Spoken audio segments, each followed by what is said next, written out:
முன்பதாய் தேவன் வரக்கூடிய எல்லா காரியங்களும் தீர்க்க தரிசனங்களும் நிறைவேறி கொண்டிருக்கிறபடியினால் அவர் நம்மளோடு திருவுள பற்றுகிற காரியம் என்னவென்றால், அவர் நம்மை நினைக்கிறார், நாம் எப்படி வாழ வேண்டும் என்பதை அவர் நமக்கு வெளிப்படுத்துகிறார்.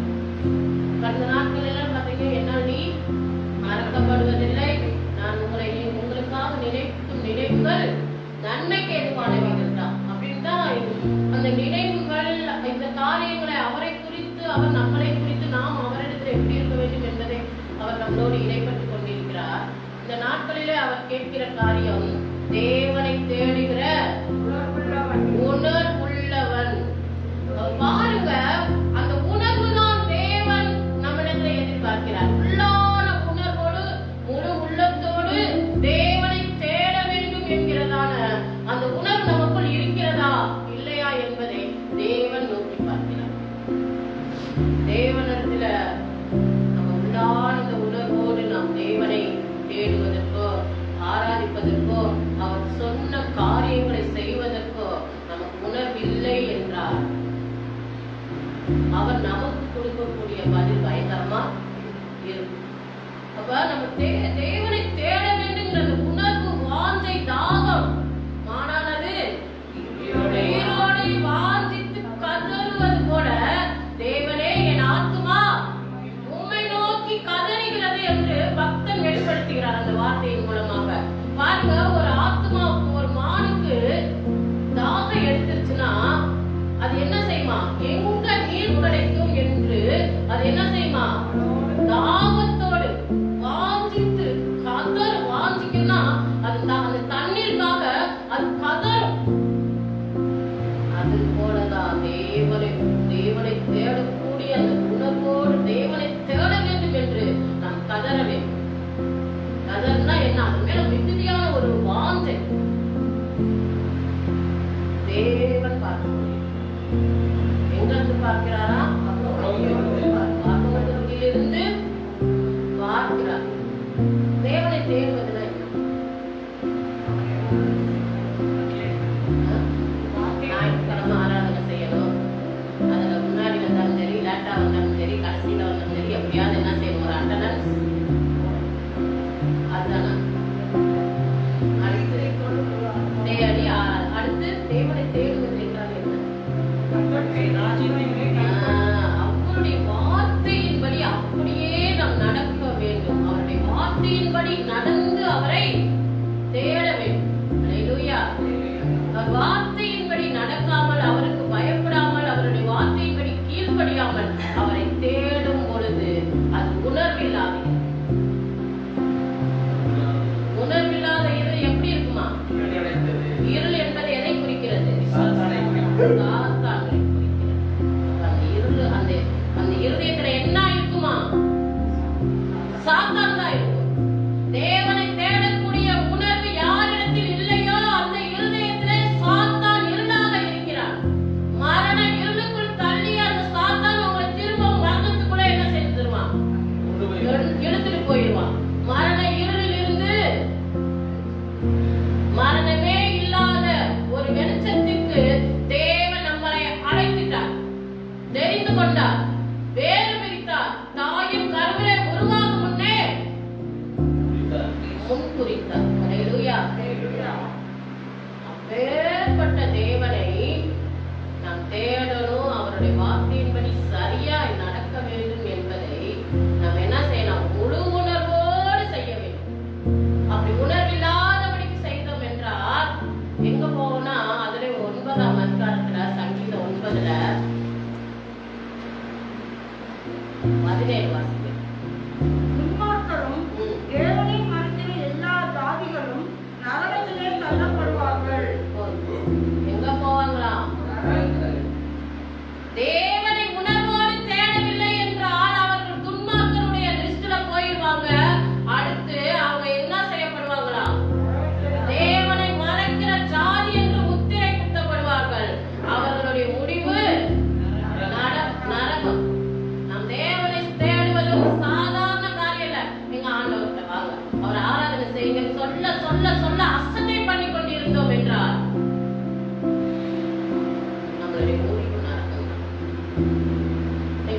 குறிச்ச ஒரு காரியத்தை பாருங்க. அவனுடைய முடிவு என்னவா இருந்தது? மரணம் தான், துர்மரணம். ஆனா அவன் ஆண்டவர் எப்படி படைச்சாரு? பராக்கிரமசாலி. அவனுக்குரிய பலன் யாருமே இல்ல. அவன் ஒரு ஆளு சர்வசாதாரண எத்தனை பேர் அடிச்சுட்டு போயிடுவான்? 1000 பேரை. நம்ம ஒரு ஆளு எத்தனை பேர் அடிப்போம்? நீங்க சொல்லுங்க பார்க்கலாம்.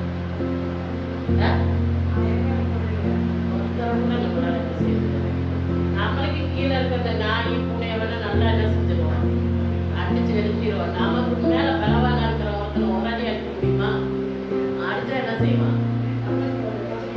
அதே மாதிரி நம்ம பிள்ளைகளை சின்ன பிள்ளைகளா இருக்கிறப்ப போட்டு அடிப்போம். அதுக்கு நல்லா இருக்கிறதுக்காக. பெருசா வந்து அதுக்கு அடிச்சா நம்ம கை தான் வலிக்கும். அந்த மாதிரி ஒரு சூழ்நிலையில நாம என்ன செய்யறோம்?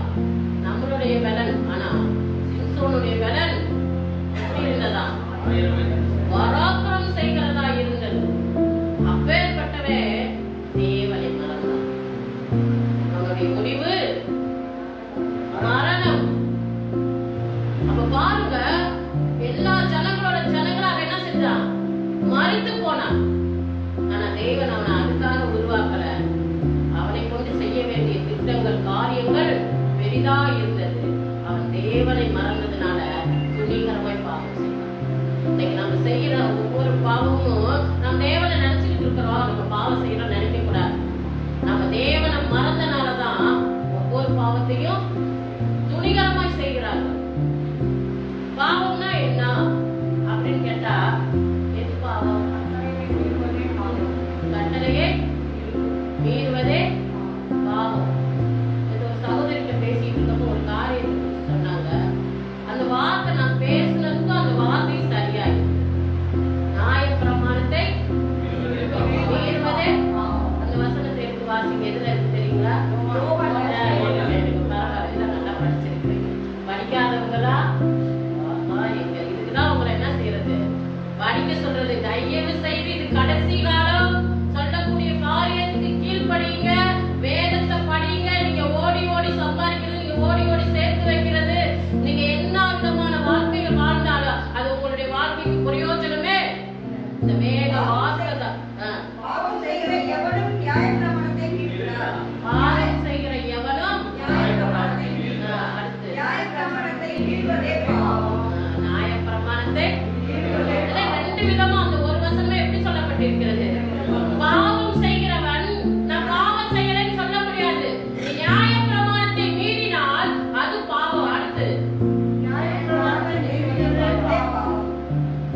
ஒரே வார்த்தையை ரெண்டு விதமா உங்களுக்கு புரியும்படியாக தேவனுடைய வார்த்தை வெளிப்படுத்தப்பட்டிருக்கிறது. அல்லேலூயா. பாவம் செய்யறவன் யார் நியாயப்பிரமாணத்தை மீறுவாங்க? இன்னைக்கு ஆராதனை அதை மீறுறது பாவம் தான். இந்த பாவத்தை செய்யறப்ப அவன் தேவனுக்கு முன்பாக தேவனை மறக்கிறவனாக இருக்கிறான். தேவனை மறக்கிறவனும் துன்மார்க்கனும் எங்க போவாங்களா? ஏன்னா தேவன் நீதியுள்ள நியாயாதிபதி. அவர் யாருக்காகவும் அவர் வளர்த்து கொடுக்கவே மாட்டார். சட்டம் சட்டம்னா அவ்வளவுதான். அதுக்கப்புறம் நம்ம கதறி அழுது தண்டனை அனுபவிக்கிறதுக்கு தேவனை மறக்காம தேவனுக்கு முக்கியத்துவம் கொடுக்கறது காட்டி வேற என்ன? நம்மளை உண்டாக்குனவர் யார் என்று நம்ம அறிஞ்சுக்கிட்டோம். இந்த உலகத்தின் வாழ்க்கையின் முடிவு என்ன என்பதை தெரிந்து கொண்டும் தேவனை தேடுவதிலோ அவருடைய நியாயப்பிரமாண கட்டளைகள், நியாயப்பிரமாண யூதர்களுக்காக கொடுக்கப்பட்டது என்று சொல்லப்பட்டால் நம்மளாம் கிறிஸ்துவுக்குள்ளாக அவரை ஏற்றுக்கொண்டு கிறிஸ்துவுக்குள்ளாக பிறந்திருக்கிற நாம் நியாயப்பிரமாணம் முழுவதையும் இயேசு கிறிஸ்து என்ன செஞ்சாரு? நிறைவேற்றினார். அப்ப அவருக்குள் இருக்கும் பொழுது எல்லா நியாயத்தையும் நம்ம செய்துதான் ஆகணும். நியாயப்பிரமாணம்னா தேவையில்லை. ஒருவன் எல்லா காரியத்திலும் பழைய ஏற்பாட்டு காலத்துல எல்லா காரியத்திலும் சரியா செய்தே ஆகணும். செய்யலைன்னா ஆடையோ மாடையோ பலி செலுத்தணும். அவன் செய்த பாவத்துக்கேற்ற ஒரு பலியை அவன் செலுத்தியே ஆகணும்.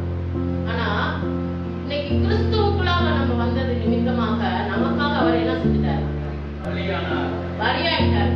நாம் செய்த பாவங்கள் ஆதாம் ஏவாள் மூலம் வந்த பாவ சாபங்கள் மரண தண்டனையிலிருந்து விடுவித்தார். நமக்கு மரணமே இல்லாத ஒரு வாழ்க்கையை தான் தேவன் என்ன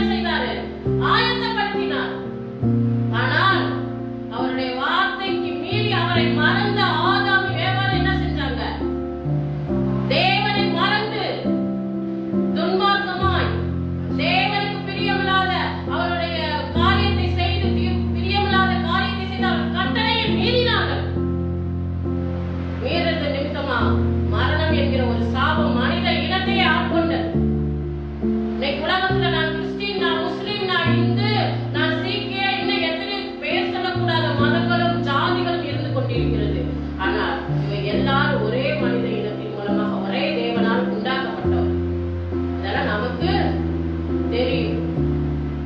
ஒரே கடவுள் உண்டாக்கப்பட்டப்ப மனிதருக்கு குழந்தை பிறந்த எப்படி இருக்குது? மனித குழந்தை. நாய்க்கு குழந்தை பிறந்தா, பூனைக்கு குழந்தை பிறந்தா, எந்தெந்த மிருகங்கள் குழந்தை பிறக்குதோ அது எல்லாமே அதனுடைய சாயல். அப்ப தேவன் நம்மளை யாருடைய சாயல் உண்டாக்கினார்? ஒரே தேவன் தான். அதனாலதான் உலகம் ஒரே சாயல்ல இருக்குது. பல தெய்வங்கள் நான் உண்டாக்குனது சொல்ற பல தெய்வங்கள்.